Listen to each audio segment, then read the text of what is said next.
जय Hind. Welcome to इंसास ICS academy private limited. English grammar vocational voice ascendant slang.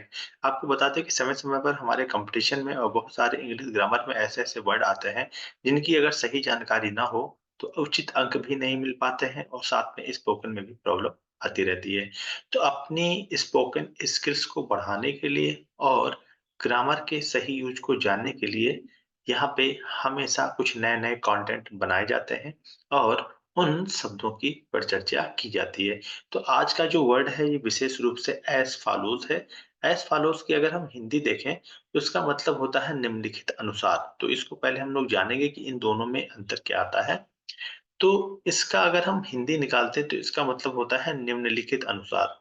तो निम्नलिखित का मतलब ये हो गया कि जैसे आप कोई चीज़ किसी को बताते हैं, तो उसमें आप बोल देते हैं कि निम्नलिखित बातें हैं या निम्नलिखित अनुसार है, निम्नलिखित चीज़ें हैं।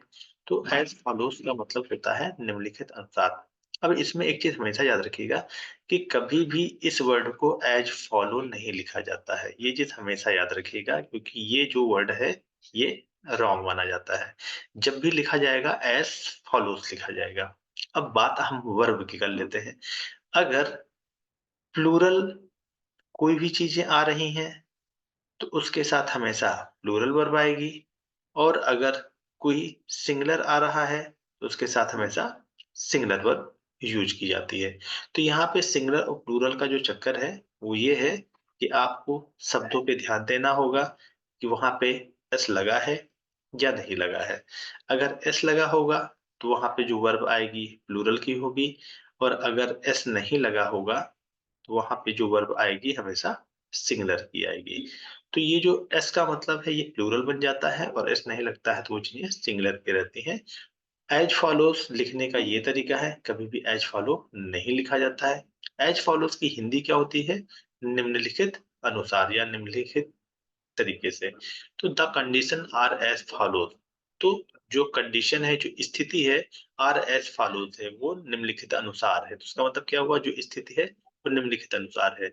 My salary as as follows मतलब हमारी जो तनख्वाह है, जो सैलरी है, वो इज़ एज़ फॉलोज़ वो निम्नलिखित अनुसार है। Your comments are as follows आपके जो कमेंट्स हैं, वो निम्नलिखित अनुसार हैं।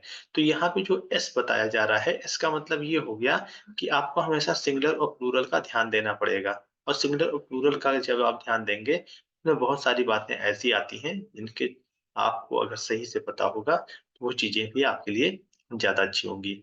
अगर प्लूरल शब्द आता है, तो उसके साथ प्लूरल वर्ब लगेगी। अगर सिंगुलर कोई शब्द आता है, तो उसके साथ हमेशा सिंगुलर वर्ब लगेगी। इस चीज़ का हमेशा ध्यान रखिएगा, कमेंट्स भी यहाँ प्लूरल में यूज़ हुआ है, इस वजह से यहाँ पे प्लूरल वर्ब आई है और जब भी लिखा जाएगा एज़ फॉलोज़ लिखा जाता है, एज़ फॉलोज़ लिखा जाता है, एज़ फॉलोज़ लिखा जाता है। हिंदी क्या होती है? निम्नलिखित अनुसार। तो ये चीज़ें हमेशा याद रखिएगा क्योंकि अगर कभी आपने गलत लिखा, तो वहाँ पे एक तो स्पेलिंग राइटिंग गलत हो जाती है और दूसरी चीज़ स्पोकन में भी अच्छा नहीं लगता है। तो यहाँ पे जो बातें थी ये विशेष रूप से एज़ फॉलोज़ को लेकर के थी। ठीक इसी तरह हम लोग नए शब्द फिर से सीखते रहेंगे और नए-नए शब्दों की जानकारी लेते रहेंगे। तो आज के English grammar, vocational, voice accent and slang में यहीं तक।